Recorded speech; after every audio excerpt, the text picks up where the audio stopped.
नमस्कार दर्शक बंधु पवित्र सावित्री अमावास्यार हार्दिक अभिनंदन एवं शुभकामना जणाई आजिर कार्यक्रमटी को आरंभ करिबा एवं एही कार्यक्रमटी समस्त कर्कट राशिर व्यक्ति विशेषंक पई बहुत अधिक गुरुत्वपूर्ण रहिछि कारण एही 2026 मसीहा मे मास 16 तारिख शनिवार दिन एही सावित्री अमावास्याटी पालित हेबा पाई जाउछि एवं ग्रह गोचर मानक संजोग अनुसार एही सावित्री अमावास्या दिन हेबाकु जाउछि आपणक राशि रे बुधादित्य राजयोग एवं आपणकर एकादश भाव जेहेतु एही राजयोगटी संजोग हेउछि बा आपणकर मनस्कामनार भावर गृह जेहेतु हेउछि आपणकर आर्थिक स्थिति रे एक विराट परिवर्तन आसिबो आपणकर भाग्य देव आपणकर साथ देखंतु एही ग्रह नक्षत्रंकर चलनटी आपणक बहु दुख कष्टर अंत करिबा पाई जाउछि पुणी थरे एही सावित्री अमावास्या ठारू आपणक जीवन रे खुशी फेरिबाकु जाउछि आपणक राशि एही राजयोगटी तीनोटी ग्रहंकर गोचर अनुसार आपणक राशि रे घटित हेबा पाई जाउछि जे होउछंती आपणकर भाग्यर अधिपति लाभर अधिपति एवं धनर अधिपति एवं समस्ते आपणकर त्रिकोणर भाव को गोचर करुथिबारु आपणकर आर्थिक क्षेत्र मजबूत हेबा सहित भाग्य बल मध्य आपणकर मजबूत हेबा पाई जाउछि तेबे देखंतु आपणकर कर्कट राशि हेले मध्य नक्षत्र अनुଯାୟୀ भिन्न भिन्न क्षेत्र रे भिन्न प्रभाव पड़िबा पाई जाउछि जेहेतु नक्षत्राधिपति भिन्न अटंती आपणक जीवन रे शुभाशुभ फल बा अशुभ फल भिन्न भिन्न प्राप्त हेबो तेबे विलंब न करी आसंतु कार्यक्रमटी को आग को बढ़ाइबा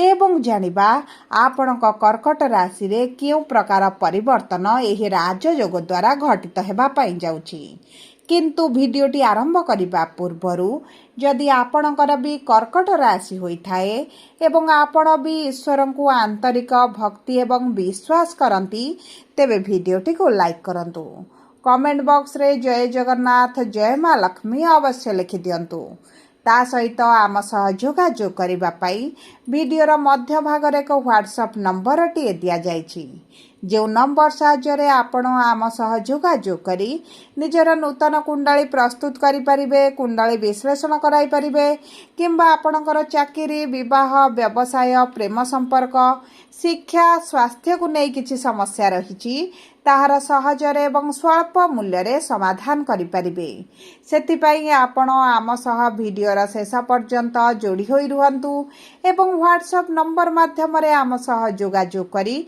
खूब कम मूल्य रे आपणक समस्यार समाधान करंतु एबे आसंतु कार्यक्रमटी को आग को बढ़ाइबा एवं जानिबा आपणक कर्कट राशि रे नक्षत्र अनुଯାୟୀ केउ प्रकार प्रभाव पड़िबो किंतु सर्वप्रथमे जानि रखिबा आवश्यक जे आपणकर भाग्यर भाव रे शनि विराजमान होइथिबारु आपणकर भाग्य साथ देउनी जेकोनसी कार्य आपण आरंभ करूचंती ताहा आपणकर संपूर्ण होई पारुनी विभिन्न प्रकार बाधा विघ्नर आपण सम्मुखीन हेउछंती आर्थिक स्थिति खराब हेबा सहित ऋण करज मध्य आपणकर वृद्धि घटुची मित्र माने शत्रुता करूचंती निजर आपणार भाबुथिबा लोक माने आपणक विरुद्ध रे षडयंत्र करूचंती आपणको समस्या रे पकाउचंती आपणक पारिवारिक स्थिति हेउ बा कर्म क्षेत्र हेउ आपणक विरुद्ध रे षडयंत्र करी आपणक जीवन रे समस्या को वृद्धि करूचंती आपण आपणक संतान को नै जेतिकी चिंता प्रकट करूचंती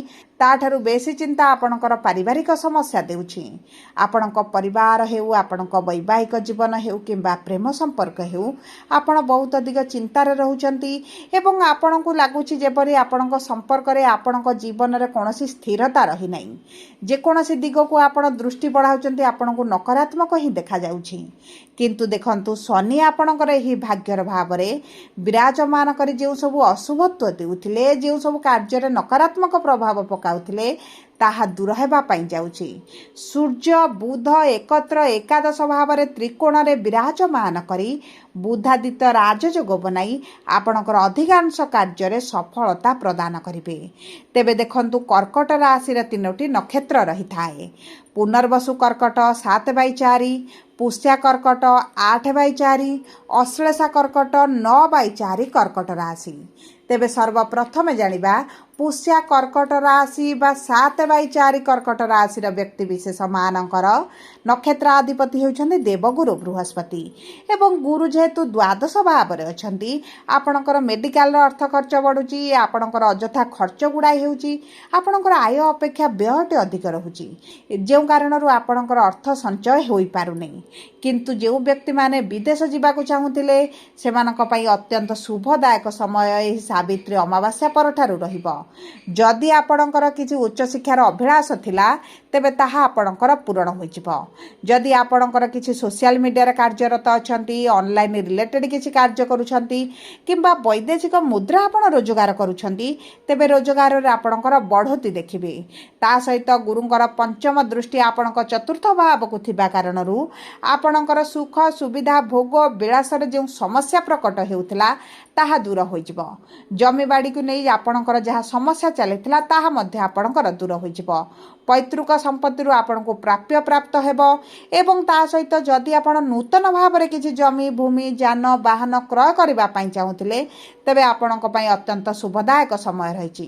देखंतु आपणकर धनर भाव में केतु विराजमान करी आपणकर ऋण करज जे वृद्धि करुथिले सेथिरे आपण कमी देखिबे एवं षष्ठ भाव को गुरुंकर सप्तम दृष्टि थिबारु शत्रु आपणकर नाश जिबे। आपणकर जे गुप्त शत्रु रहिथिले समस्या रे पकाउथिले सेही शत्रु माने दूरता बनाइबे, जो कारण आपणकर अधिकांश समस्या दूर होइजिबो। एबे आसंतु जानिबा पुष्या कर्कट बा 8/4 कर्कट राशि व्यक्ति विशेष मानकर नक्षत्राधिपति होउछन्ति शनि विराजमान करिछन्ति भाग्यर भाव में।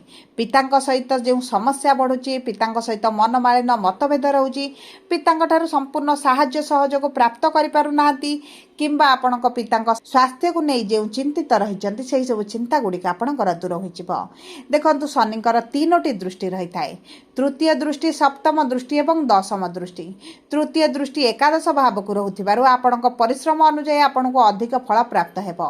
दीर्घ दिनर किछि अभिलाष आपणकर पूरण हेबो एवं आपणकर संतान को नहीं जो चिंता रहितला, संतान प्राप्ति रे जो विलंब देखुथिले, संतानक भाग्य को नहीं जो आपण चिंता प्रकट करुथिले सेही समस्या गुड़िक आपणकर दूर होइजिबो। संतानक भाग्य तांक साथ देबा आरंभ करिवे एवं ता सहित शनिकर सप्तम दृष्टि आपणकर द्वितीय भाव को थिबा कारणरू अजथा खर्च गुड़ाई आपणकर बंचिजिबो।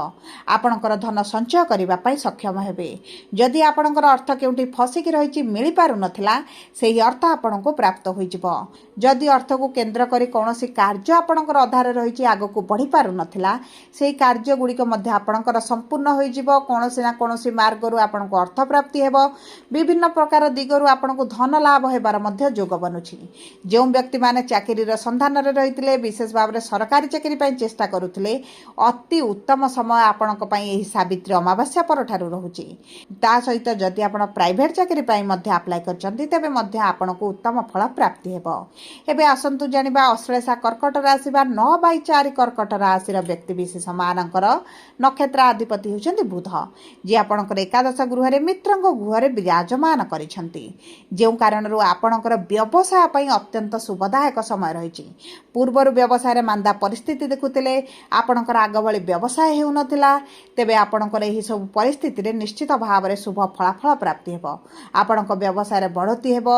आपण निज व्यवसाय को विस्तार करि पारंती। व्यवसाय रे जदि पूर्वर कोनोसी समस्या चलितिला ताहा दूर होइजिबो। कोर्ट कचेरी केस मामला मध्ये आपणकर तुटी जाई पारे एवं आपणक ऊपर जदि मिथ्या आरोप लगिछि ताहा आपणकर दूर होइजिबो। आपण सेही सब नकारात्मक बा विपरीत परिस्थिति रु आपण बाहरिबा पई जाउछंती। जो व्यक्ति मानकर विवाह रे विलंब हेउतला, विवाह होई पारु नथिला, आपणकर विवाह होइजिबो। जदि आपण प्रेम संपर्क रे अछंती तेबे प्रेम विवाह पई मध्ये अत्यंत शुभदायक समय रहिछि। आपणक जीवन साथीक जीवन रे जदि किछि समस्या चलिछि, କ୍ୟାରିୟରରେ ଉତ୍ଥାନ ପତନ ଚାଲିଛି, ତେବେ ମଧ୍ୟ ସେଥିରେ ଆପଣ ନିଶ୍ଚିତ ଭାବରେ ଶୁଭ ଫଳ ପ୍ରାପ୍ତି କରିବେ। କିନ୍ତୁ ଆପଣଙ୍କ ସ୍ୱାସ୍ଥ୍ୟକୁ ଟିକେ ଜଗିବାକୁ ପଡ଼ିବ। ଖାଦ୍ୟ ପାନୀୟ ଉପରେ ଆପଣଙ୍କୁ ନିୟନ୍ତ୍ରଣ ରଖିବାକୁ ପଡ଼ିବ। ଖାଦ୍ୟଜନିତ ସମସ୍ୟା କିଛିଟା ଦେଖାଦେଇପାରେ। ଗୁରୁ ଯେହେତୁ ଦ୍ୱାଦଶ ଭାବରେ ଅଛନ୍ତି, ରାହୁ ଅଷ୍ଟମ ଭାବରେ ଅଛନ୍ତି, ଚର୍ମଜନିତ ସମସ୍ୟା ସହିତ ପେଟଜନିତ ସମସ୍ୟା ମଧ୍ୟ କିଛି ଆପଣଙ୍କର ଦେଖାଦେଇପାରେ। ସେଥିପ୍ରତି ଆପଣଙ୍କୁ ଦୃଷ୍ଟି ଦେବାକୁ ପଡ଼ିବ। ସବୁ ପରେ ଅଶୁଭତ୍ୱକୁ ଦୂର କରି ଶୁଭାଶୁଭ ଫଳ ବୃଦ୍ଧି କରିବା ପାଇଁ ଆପଣ ପ୍ରତ୍ୟେକ ଦିନ ମହାଦେବଙ୍କର ପୂଜାର୍ଚ୍ଚନା କରିବା ସହିତ ଚନ୍ଦ୍ରମାଙ୍କର ମଧ୍ୟ ବୀଜ ମନ୍ତ୍ର ପାଠ କରନ୍ତୁ। ଗୋମାତାଙ୍କୁ ପ୍ରତି ଗୁରୁବାର ଦିନ ଗୁଡ଼ ଏବଂ ରୁଟି ଖାଇବା ପାଇଁ ଦିଅନ୍ତୁ ଏବଂ ଗରିବ ଲୋକମାନଙ୍କୁ ଶନିବାର ଦିନ କଳା ରଙ୍ଗର କିଛି ଜିନିଷ ଦାନ କରିଦିଅନ୍ତୁ। ଆପଣଙ୍କ ପାଇଁ ଅତ୍ୟନ୍ତ ଶୁଭଦାୟକ ରହିବ। ସବୁ ପରେ ଯଦି ଆପଣଙ୍କର ଆର୍ଥିକ ସମସ୍ୟାଟି ବଢ଼ିଯାଇଛି, ଶ୍ରୀ ସୂକ୍ତମ ପାଠ କରନ୍ତୁ କିମ୍ବା ଲକ୍ଷ୍ମୀଙ୍କର 10 ନାମକୁ ଜପ କରନ୍ତୁ। ଏବଂ ଯଦି ଆପଣଙ୍କ ପାରିବାରିକ ସମସ୍ୟା ବଢ଼ିଯାଇଛି, ସଙ୍କଟ ବଢ଼ିଛି, ଶତ୍ରୁ ବଢ଼ିଛି, ତେବେ ଆପଣ ହନୁମାନ ଅଷ୍ଟକ ପାଠ କରନ୍ତୁ। ଆପଣଙ୍କ ପାଇଁ ଅତ୍ୟନ୍ତ ଶୁଭଦାୟକ ରହିବ। ଯଦି ଆପଣଙ୍କର କର୍କଟ ରାଶି ହୋଇଥାଏ, ଭିଡ଼ିଓଟି କିଭଳି ଲାଗିଲା କମେଣ୍ଟ ବକ୍ସରେ ଲେଖି ଜଣାନ୍ତୁ।